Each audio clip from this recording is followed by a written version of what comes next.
Ahmad A1 furniture, जहां पर आपकी लाडली के लिए इलेक्ट्रॉनिक्स और फर्नीचर आइटम्स, शादी ब्याह के लिए मजबूत पायदार furniture set, sofa set, dining table set, TV, fridge, washing machine के अलावा तमाम इलेक्ट्रॉनिक्स और फर्नीचर आइटम आपका वेलकम करते हैं।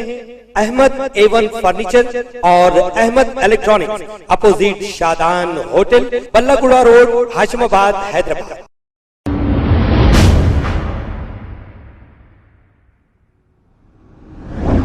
अस्सलाम वालेकुम नाजरीन, मैं हूं मोहम्मद अब्दुल हकीम। 7H न्यूज़ में आपका इस्तकबाल है। वंदे भारत एक्सप्रेस जो गुजरात में लॉन्च होकर सिर्फ एक हफ्ता ही हुआ था कि कल सुबह रेलवे ट्रैक पर भैंसों का झुंड आने की वजह से ऐसा हादसा पेश आया और ट्रेन को भारी नुकसान हुआ।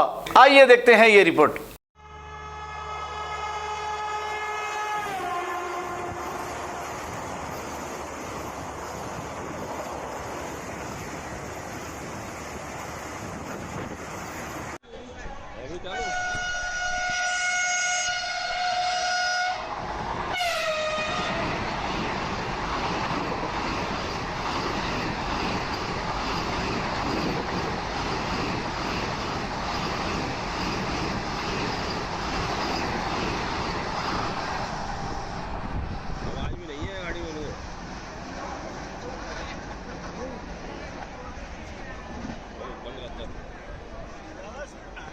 खबर है शहर की, खबर है गाँव की, खबर है सारी दुनिया की। 7H न्यूज़ पसंद आए तो लाइक कीजिए, शेयर कीजिए और सब्सक्राइब करना ना भूलें। 7H news.